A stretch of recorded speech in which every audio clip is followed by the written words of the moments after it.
प्रिय मित्रों, आज के संदेश की शुरुआत भी मैं वहीं से करूंगा जहां से पिछले संदेश के आखिर में मैंने छोड़ा था।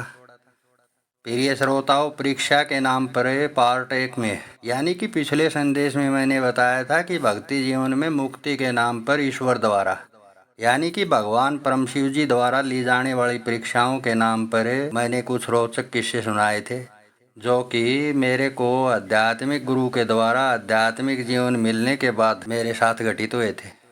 तो प्रिय श्रोताओं, आज के संदेश में मैं परीक्षा के नाम पर ईश्वर द्वारा की जाने वाली बेमतलब की हरकतों के कुछ और वृत्तांत सुनाने जा रहा हूँ, इसलिए संदेश को ध्यान से शांति से सुनिए। प्रिय मित्रों, कुछ और वृत्तांत सुनाने से पहले मैं आप लोगों की विशेष जानकारी के लिए बता दूं कि ईश्वर द्वारा आध्यात्मिक जीवन में ली जाने वाली परीक्षाएं सब इंसानों के लिए समान नहीं है।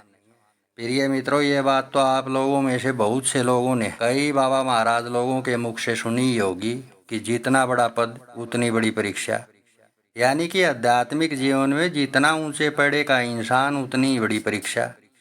लेकिन प्रिय मित्रों, परीक्षा तो तभी होनी चाहिए ना जब इंसान को आध्यात्मिक जीवन की पढ़ाई का ज्ञान करवाया गया हो, यानी कि बिना पढ़ाई कैसी परीक्षा। प्रिय मित्रों, आप लोगों की जानकारी के लिए बता दूं कि अवतारी इंसान हो या फिर महाअवतारी इंसान, ऐसे इंसानों के साथ ईश्वरीय परीक्षा वैसी होती ही नहीं जैसा कि बाकी के साधु संत सन्यासी योगी महाराज लोगों की परीक्षा में होता है। प्रिय मित्रों, अवतारी इंसान हो या फिर महाअवतारी इंसान, ऐसे इंसानों को तो ये रहस्य भी आध्यात्मिक गुरु से आध्यात्मिक जीवन प्राप्त होने के कुछ महीनों बाद ही पता चलता है कि वो इंसान ईश्वर द्वारा एक वक्त में एक सबसे बड़ी लिखावट या फिर एक वक्त में एक सबसे बड़ी महालिखावट देकर के पैदा किया गया इंसान है। प्रिय मित्रों, आप लोगों की रहस्यमयी जानकारी के लिए बता दूं कि जब जब भी इस भूलोक पर अवतारी या फिर महाअवतारी इंसानों का जन्म होता है, ऐसे इंसानों को आध्यात्मिक गुरु से आध्यात्मिक जीवन भी साम दाम और दंड भेद वाले तरीके लागू करके ही दिलाया जाता है। यानी कि प्रिय मित्रों, ऐसे इंसान का आध्यात्मिक जीवन में प्रवेश करने का मन ही नहीं होता, लेकिन ईश्वरीय दबाव में आकर आध्यात्मिक गुरु द्वारा ऐसे इंसान पर साम दाम और दंड भेद वाले सारे तरीके लागू किए जाते हैं। तब कहीं जा कर के ऐसा इंसान आध्यात्मिक जीवन में प्रवेश करने के लिए मजबूर होता है। प्रिय मित्रों, मेरे आध्यात्मिक गुरु ने भी ईश्वरीय दबाव में आकर देह बदलकर मेरे ऊपर ये चारों फार्मूले लागू किए थे। तब कहीं जा कर के मैं आध्यात्मिक गुरु और ईश्वर द्वारा बिछाए गए जाल में फंसा था। और प्रिय श्रोताओं, एक और आश्चर्यचकित करने वाली बात बता दूं, भगवान कहे जाने वाले कुख्यात गुंडे परम शिव जी के दबाव में आकर मेरे गुरु ने भी मेरे आगे झूठ बोला कि तेरे को फिर कभी आध्यात्मिक जीवन में प्रवेश करवाया जाएगा, जबकि हकीकत तो ये थी कि मेरे गुरु ने मेरे को 32 वाले जीवन से 33 वाले जीवन में प्रवेश करवा दिया था। यानी कि मेरे आध्यात्मिक गुरु के द्वारा मेरे को आध्यात्मिक जीवन में प्रवेश करवाने के बाद भी मेरे गुरु पर ईश्वर द्वारा दबाव बनाकर मेरे साथ धोखे और छल कपट का षड्यंत्रकारी खेल खेला गया। प्रिय मित्रों, अब आप लोग सोच लो कि जिस इंसान को ये तक पता नहीं चलने दिया जाता कि उसका आध्यात्मिक जीवन शुरू हो चुका है, तो फिर प्रिय मित्रों, भगवान कहे जाने वाले बिल्ली की तरह से दाव पेच खेलने वाले परम शिव जी के इस धोखे से लबालब षड्यंत्र को आप लोग क्या कहोगे। यानी कि प्रिय मित्रों, जिस इंसान को ये भी पता नहीं चलता कि उसका कॉलेज में दाखिला शुरू हो चुका है, तो फिर ऐसे इंसान की किस बात की परीक्षा। अब प्रिय मित्रों, आप लोग मेरे को बताइए कि क्या भक्ति जीवन के रास्ते में आध्यात्मिक गुरु को मोहरा बनाकर धोखे और छल कपट का षड्यंत्रकारी खेल खेलना जायज है क्या। अब प्रिय मित्रों, आगे की सुनो। प्रिय मित्रों, लगभग 1 साल तक, यानी कि 1 वर्ष तक मेरा द्रोणाचार्य जैसा आध्यात्मिक गुरु भगवान कहे जाने वाले एक परम शिव जी नाम के गुंडे के दबाव में आकर मेरे को आध्यात्मिक जीवन देने की जिद करता रहा।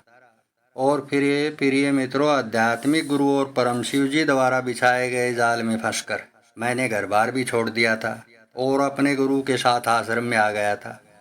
और आध्यात्मिक गुरु ने मेरे को भगवा चोला भी पहनने को दे दिया था, जिसे मैंने पहन भी लिया था। लेकिन प्रिय मित्रों, लगभग 3 घंटे बाद मेरी अर्धांगिनी और मेरे बच्चे मेरे को घर से वापस ले जाने के लिए आ गए थे। प्रिय मित्रों, मैंने वापस घर जाने के लिए साफ साफ मना कर दिया था, लेकिन प्रिय मित्रों, जबरदस्ती मेरे आध्यात्मिक गुरु ने मेरे को घर वापस जाने को कह दिया। अब प्रिय मित्रों, आप लोगों में से बुद्धिजीवी लोग जरा सोचिए, ये ऊपर वाले दुष्ट परम शिव जी और मेरे आध्यात्मिक गुरु का कैसा षड्यंत्र था, जो कि लगभग 1 वर्ष तक मेरा गुरु मेरे को आध्यात्मिक जीवन देने और घर छोड़ने की जिद किए बैठा था। लेकिन मैंने जैसे ही घर छोड़ा तो फिर गुरु जी ने मेरे को आध्यात्मिक जीवन देकर वापस घर जाने को बोल दिया। अब प्रिय मित्रों, आप लोगों में से सोचने समझने वाले बुद्धिजीवी लोग मेरे को सोचकर बताइए कि जब आध्यात्मिक गुरु के द्वारा मेरे को आध्यात्मिक जीवन में प्रवेश करवाने के बाद जब घर पर रखना ही था, यानी कि जहाँ पर मैं रह रहा था वहीं पर वापस भेजना था, तो क्या ये सारा ड्रामा करवाना ज़रूरी था? यानी कि प्रिय मित्रों, आध्यात्मिक जीवन मिलने से पहले तो मैं यही सोचता था कि भगवा चोला पहनने वाला ही साधु संत सन्यासी योगियों और बाबा महाराज लोगों की श्रेणी में आता होगा। लेकिन प्रिय मित्रों, आध्यात्मिक जीवन में प्रवेश करने के कुछ ही महीनों के अंदर ही दैवीय ज्ञान होने के बाद मेरे को पता चला था कि आध्यात्मिक जीवन में भी वस्त्रों के कोई खास मायने नहीं है। प्रिय मित्रों, आध्यात्मिक जीवन में प्रवेश करने के बाद, दैवीय ज्ञान होने के बाद मेरे को ये पता चला था कि मेरे को आध्यात्मिक गुरु के द्वारा घर पर भेजने का मकसद ऊपर वाले तानाशाह शासक परम शिव जी की एक कुटिल योजना का हिस्सा था। प्रिय मित्रों, यही से तो नेट की परीक्षा चालू होती है। प्रिय मित्रों, ये रहस्य मैं पहले से ही बता चुका हूँ कि इस पूरे भूलोक पर सब कुछ आध्यात्मिक जीवन के सिस्टम के हिसाब से ही तो चलता है। लेकिन प्रिय मित्रों, वो ब्रह्म ज्ञानी श्री लक्ष्मीचंद वाली बात है, जिसमें उसने एक ब्रह्म ज्ञान की रचना में कहा था कि समझते इंसान ना तो पशु पखेरु रहे आनंदी भोग। यानी कि प्रिय मित्रों, श्री लक्ष्मीचंद जी द्वारा इस रचना में कहने का असली भाव यही है कि असली ईश्वरीय ज्ञान है वो केवल इंसानों को ही समझ में आता है। प्रिय मित्रों, आप लोगों की जानकारी के लिए बता दूं कि इंसान का अर्थ होता है देवता, और ये असली ईश्वरीय ज्ञान केवल उन्हीं इंसानों को समझ में आता है जो लोग आध्यात्मिक जीवन में होते हैं। तो प्रिय मित्रों, अब मैं उसी विषय पर आता हूँ। प्रिय मित्रों, जैसा कि मैंने बताया है कि यहीं से नेट की परीक्षा चालू होती है।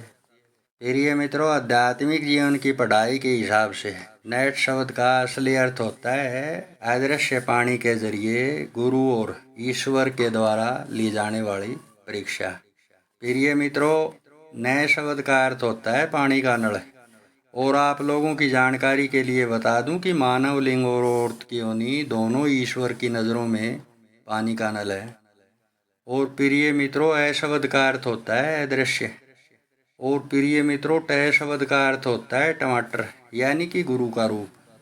प्रिय मित्रों, आम संसारी लोगों में जो नेट की परीक्षा होती है वो परीक्षा पूरी तैयारी के साथ होती है। लेकिन प्रिय मित्रों, आध्यात्मिक जीवन में अवतारी या फिर महाअवतारी इंसान की जो नेट की परीक्षा होती है वो परीक्षा धोखे, छल और कपट से लबालब भरी हुई होती है। और ऐसे इंसान को वैसी परीक्षा देनी पड़ती है जैसा कि ऊपर वाला आरामखोर शातिर बिल्ली का रूप परम शिव जी चाहता है। प्रिय मित्रों, मैं तो यही कहूँगा कि आध्यात्मिक जीवन में ली जाने वाली यूजीसी नेट की परीक्षा और आम संसारी लोगों की नेट की परीक्षा में केवल कुछ ही बातें तो मेल खाती हैं। फिर संसारी लोगों के शरीरों में बैठे देवताओं ने इसे आम संसारी लोगों की ली जाने वाली परीक्षा को नेट का नाम क्यों दे दिया? यानी कि संसारी लोगों की नेट की परीक्षा और आध्यात्मिक जीवन की नेट की परीक्षा में तो दिन और रात का अंतर है। फिर शातिर परम शिव जी ने मेरे द्वारा आध्यात्मिक जीवन की परीक्षा को लीक करने के कारण संसारी लोगों की नेट की परीक्षा को लीक करने का तो कोई औचित्य ही नहीं बनता था। क्यों नहीं बनता था? क्योंकि आध्यात्मिक जीवन की यूजीसी नेट की परीक्षा के जो मेन पॉइंट हैं उनको तो बोलकर मैं यहाँ पर बता भी नहीं सकता। खैर प्रिय मित्रों, क्या ये परीक्षा वास्तव में नेट की परीक्षा थी?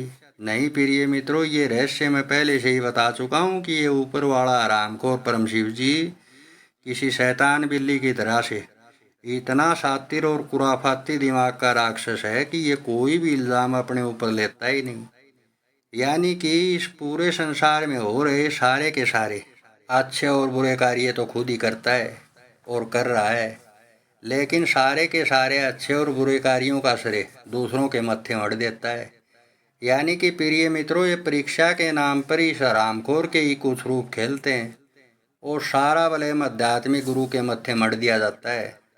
प्रिय मित्रों, इस हरामखोर परम शिव जी के सर पर कोई इल्ज़ाम न लग जाए, इसलिए इस शैतान ने इस भूलोक पर डबल सिस्टम चलाया हुआ है।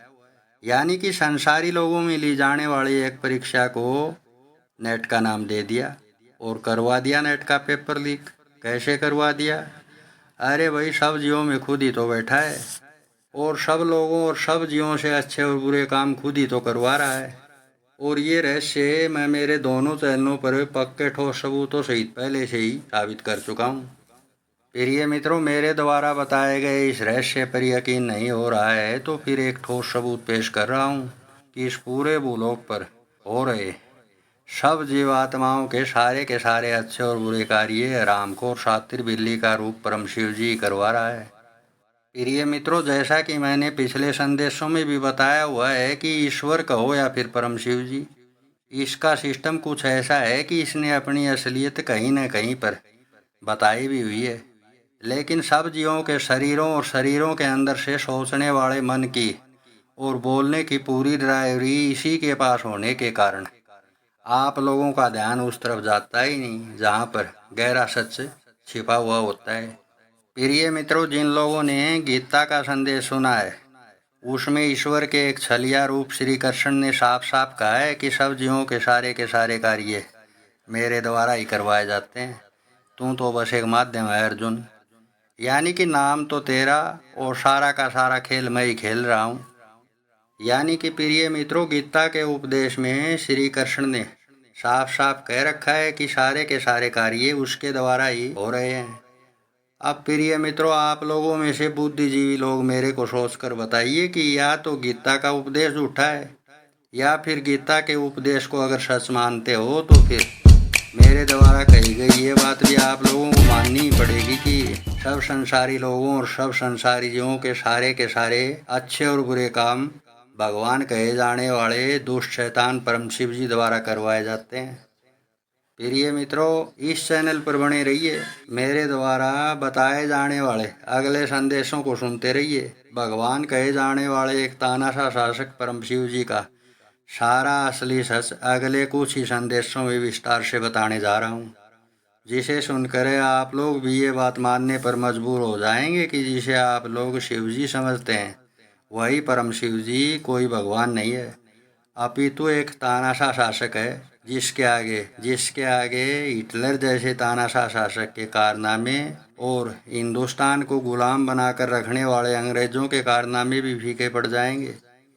प्रिय मित्रों, संदेश के आखिर में यही कहूँगा कि भगवान कहे जाने वाले तानाशाह शासक परम शिव जी की असल सच्चाई केवल मेरे ही दोनों चैनलों पर बताई जा रही है और मेरे ही द्वारा बताई जा रही है। यानी कि कलयुग के महाअवतारी इंसान द्वारा ही बताई जा रही है। इसके अलावा किसी और महाराज की इतनी औकात ही नहीं जो कि इसके खिलाफ एक शब्द भी बोल सके।